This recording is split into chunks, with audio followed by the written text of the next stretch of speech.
बस के कंडक्टर ने आवाज लगाई, ये किसी का बटुआ मिला है, किसी का पर्स मिला है, जिसका हो वह मुझसे प्राप्त कर ले। बुजुर्ग ने अपना जेब देखा, उसमें बटुआ गायब है।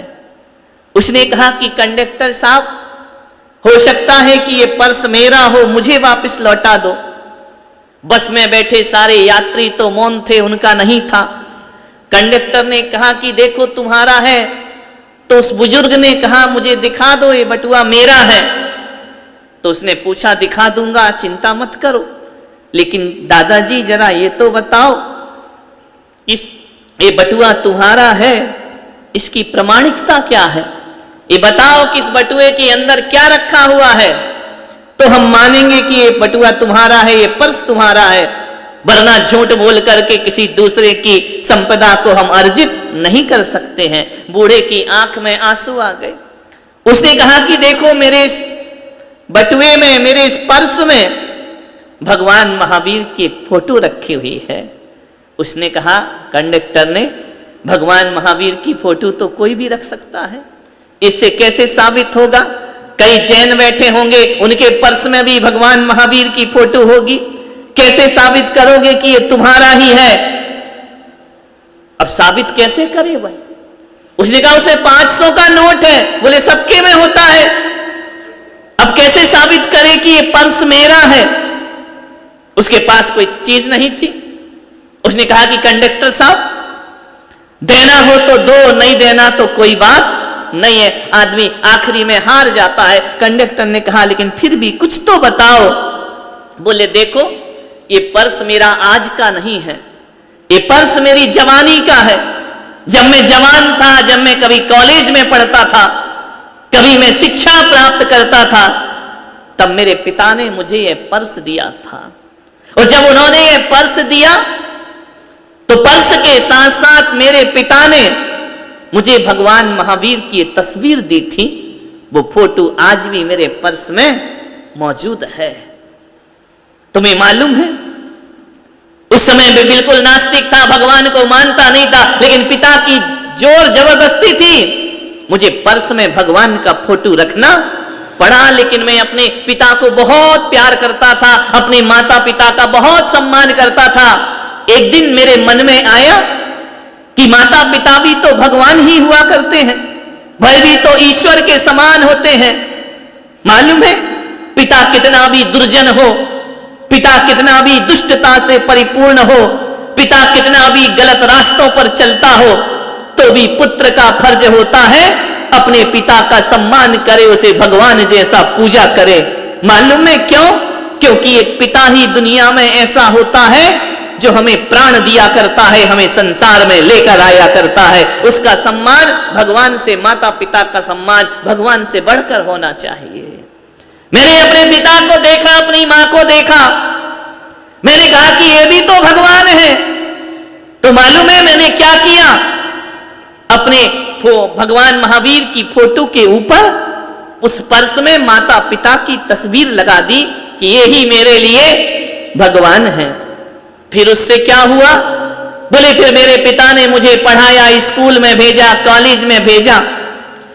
जब मैं जवान हो गया तो मुझे ऐसा लगा कि मैं भी तो बड़ा हैंडसम हूं, मैं भी तो बड़ा। मैंने अपनी जवानी की फोटो ली और पिता की फोटो के ऊपर लगा दी।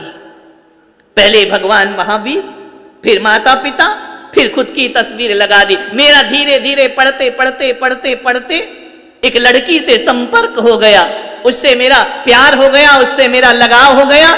मुझे लगा कि नहीं, अब ये लड़की ही मेरे लिए सब कुछ है, इससे अच्छा दुनिया में कोई नहीं। मैंने अपने साथ साथ उस लड़की की फोटो भी उस पर्स में लगा दी। बूढ़ा किन दिनों को याद कर रहा है। धीरे धीरे मेरा उस लड़की से विवाह हो गया, मुझे एक पुत्र की प्राप्ति हुई।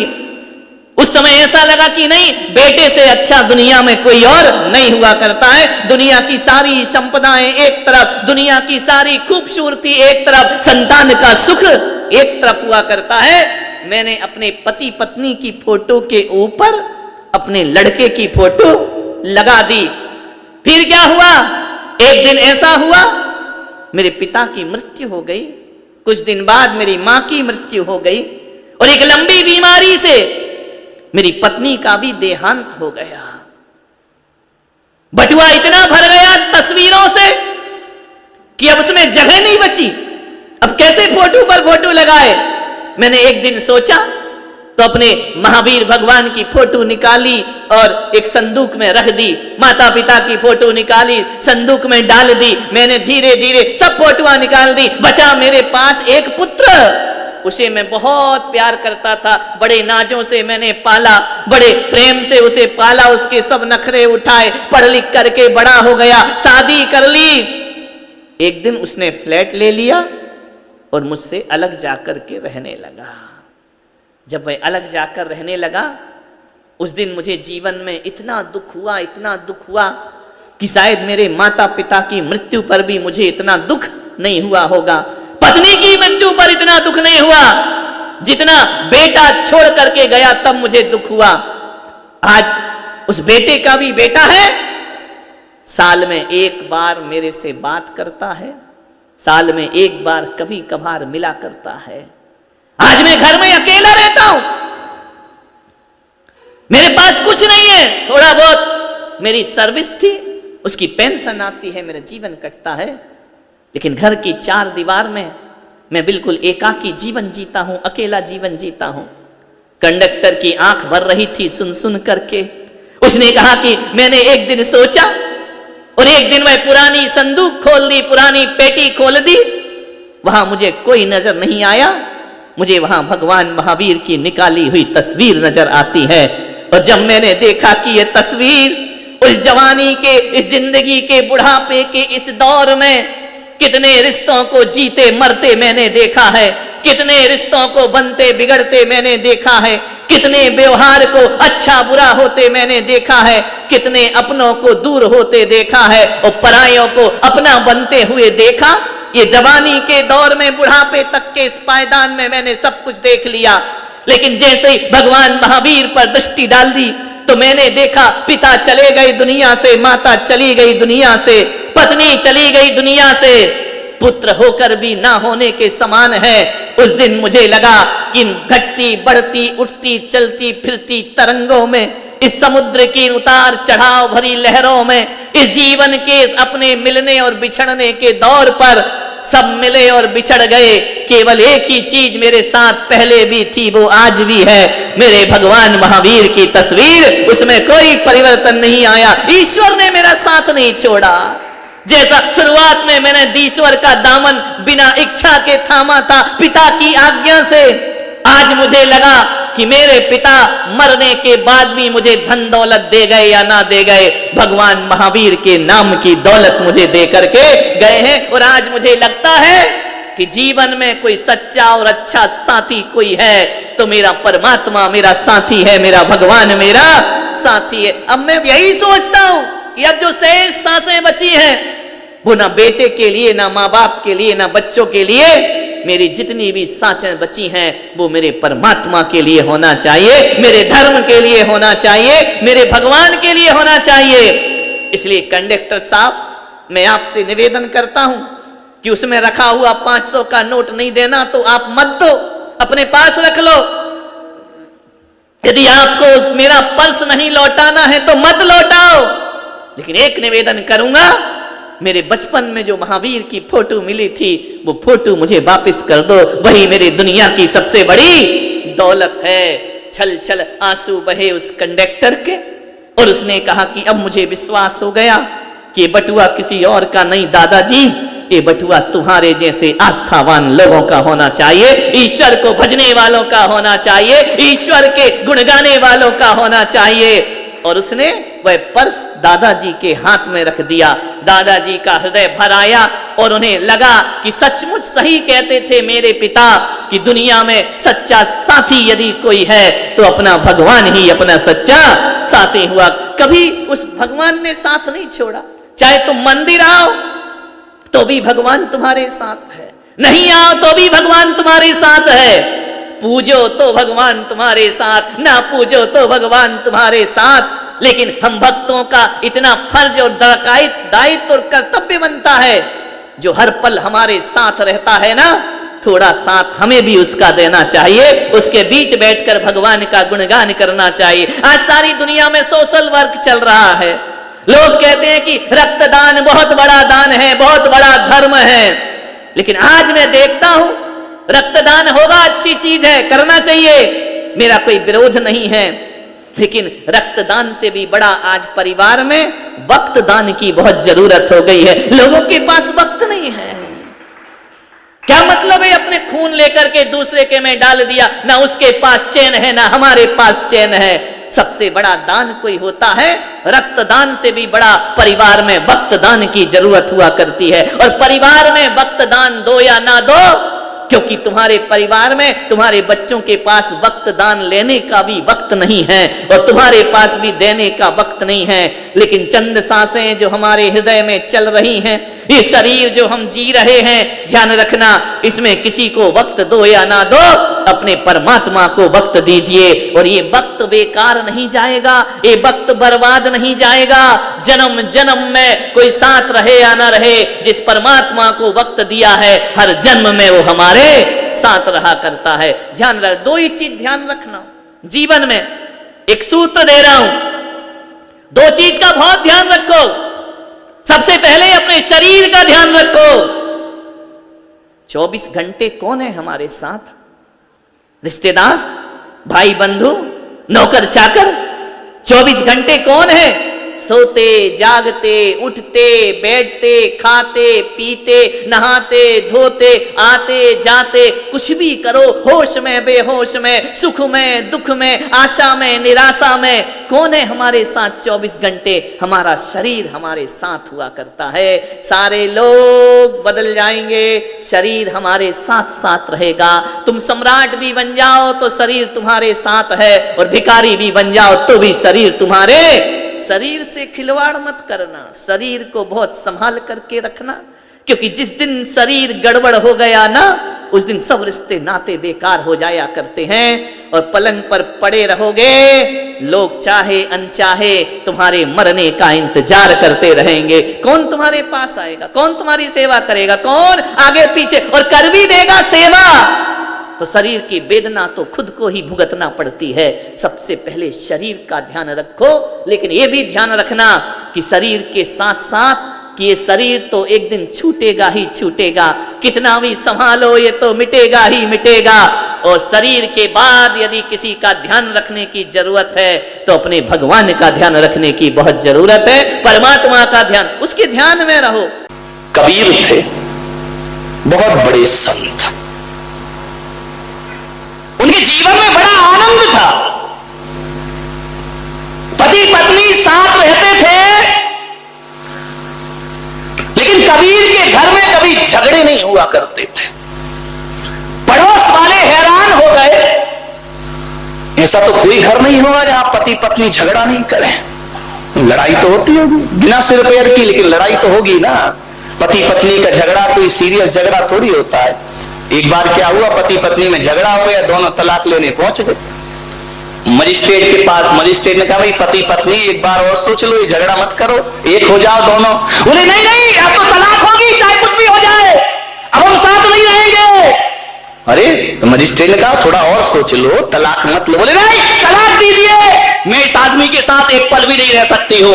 तो मजिस्ट्रेट ने कहा फिर ऐसा करो, तुम्हारी संपदा का आधा आधा बंटवारा कर लेते हैं, आधा पत्नी को दे दो, आधा तुम ले लो। बोले ठीक है, बांट दो। सारी संपदा बट गई, लड़का एक ही था, इसको कैसे बांटे? आधा आधा कैसे करे कि आधा लड़का तू ले ले, आधा लड़का तू ले ले। पति ने पत्नी को देखा, पत्नी ने पति को देखा, बोले यार ये तो बड़ी समस्या खड़ी हो गई कि लड़का एक है, बंटवारा बराबर से नहीं होगा। पत्नी ने पति का हाथ पकड़ा, बोले चल घर। बोले क्यों? बोले अगले साल आएंगे। ऐसा तो पति पत्नी का झगड़ा। अब एक साल और निभाएंगे, एक और हो जाने तो बराबर का बंटवारा होना चाहिए। तो पति पत्नी के झगड़ों में ज्यादा सीरियस मत होना, ये तो लड़ते भी हैं और मिलते भी हैं, चलते रहता है इनका। विचार करिए आप, ऐसा कोई घर नहीं है जिस घर में पति पत्नी में झगड़े ना हो। सब जगह झगड़े होते हैं, कबीर के घर में ऐसा नहीं था। बरसों से कबीर अपनी पत्नी के साथ रहता था, लेकिन कबीर ने कभी झगड़ा नहीं किया, पत्नी ने कभी झगड़ा नहीं किया। एक जिज्ञासु ने पूछा कि ऐसा कोई है इस धरती पर जिसके घर में झगड़े ना हो? तो कहा कबीर का घर ऐसा है जहां पति पत्नी कभी नहीं लड़ा करते हैं। जिज्ञासु ने कहा मैं चल के देखता हूं। जैसे ही पहुंचे कबीर के झोपड़े में, कबीर रुई धुनक रहे थे। कबीर से जुलाहा रुई धुनक रहे हैं। जाके जिज्ञासु ने पूछा कि कबीर जी, हमने सुना है कि आप पति पत्नी में कभी झगड़े नहीं होते। कबीर ने कहा यार लड़ने की क्या बात है, मुझ में राम, तुझ में राम, सब में राम समाया है। कर लो सभी से प्यार, यहां पे कोई नहीं पराया है। सब में तो राम है, लड़ना क्यों? बोली नहीं कबीर, कारण बताओ कि तुम दोनों में झगड़े क्यों नहीं होते? अरे झगड़े तो भाई भाई में हो जाते हैं, भाई बहन में हो जाते हैं, मां बेटे में झगड़े हो जाते हैं, आप दोनों में झगड़े नहीं होते? बोले नहीं, हम लोग कभी नहीं लड़ते हैं। कबीर से पूछा वो मंत्र बताओ कि हम भी अपने घर में ना झगड़े। कबीर ने कहा कि बैठो, आए हो, स्वागत है, बैठो मेरी कुटिया में। कबीर ने अपनी पत्नी को आदेश किया कि अरे भाग्यवान, सुनती है? दोपहर के 12 बज रहे थे। कबीर ने कहा लालटेन जला के लाओ। पत्नी आई, लालटेन जलाई और रख दी। जिज्ञासु ने कहा पागल है क्या ये? इसीलिए झगड़े नहीं होते? लगता है कबीर तो पागल है ही, कि पत्नी महापागल है। दोपहर को 12 बजे आंगन में, खुले आंगन में इतनी धूप में लालटेन मंगा रहा है और पत्नी ने लालटेन लाके रख दी। उसने पूछा भी नहीं कि लालटेन का क्या करोगे, लाई और लालटेन रख के पत्नी चुपचाप चली गई। कबीर ने कहा उत्तर मिल गया।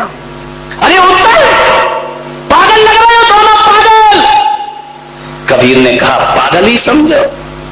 कबीर ने कहा ठहर, अभी उत्तर नहीं मिला तुझे। पत्नी को कहा कि अरे भाग्यवान, 2 गिलास दूध लेकर आ। पत्नी गई, दूध के 2 गिलास लाई, एक कबीर के सामने रखा, एक जिज्ञासु के सामने रखा। कबीर ने दूध का गिलास उठाया, गटागट दूध पी गए और आनंद के साथ पी गए। जिज्ञासु को कहा कि तुम भी पियो। जिज्ञासु ने जैसे ही मुंह में लिया, दूध थूक दिया उसने। बोले ये दूध है क्या? ये पागलों का घर है, पागलों का। कबीर ने कहा उत्तर मिल गया। बोले ये क्या उत्तर है? ये तेरी पत्नी पागल है क्या? बोले क्या? बोले दूध में नमक डाल के लाई है, शक्कर डालना चाहिए, चीनी डालना चाहिए, नमक डाल के लाई है। कबीर ने कहा उत्तर मिल गया। अरे बोले ये कोई उत्तर है क्या? कबीर ने कहा तो सुन, जाते जाते उत्तर सुन के जा। हम दोनों पति पत्नी के बीच में प्रेम है, ध्यान रखना। हम दोनों पति पत्नी के बीच में समर्पण है, हमारे बीच में तर्क नहीं है।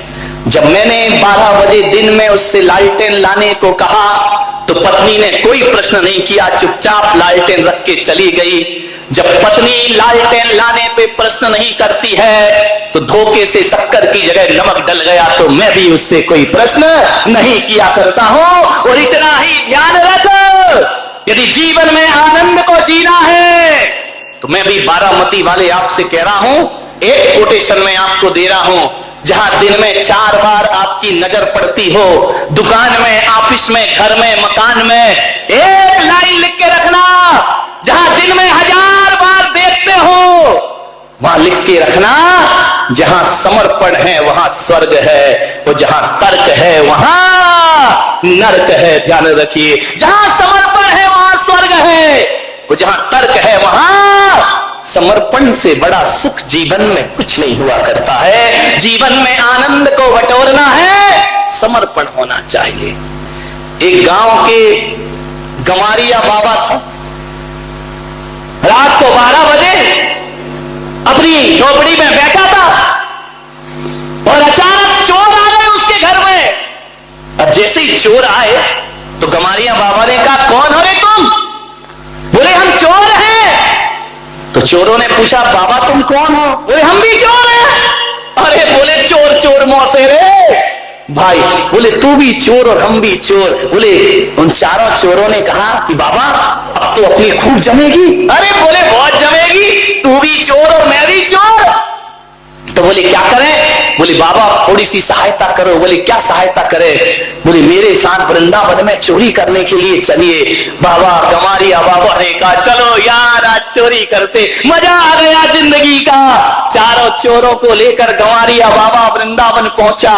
एक गोपी के घर में घुस गए। जैसे ही घुसे सामान इकट्ठा किया, बांधा, पूरे आभूषण कपड़े बांध बूंद के तैयार। जैसे ही तीली जलाई, माचिस जलाई, एक ढोलक रखी हुई थी। गंवारिया बाबा ने ढोलक उठाई और ढोलक बजाना शुरू कर दी जोर जोर से।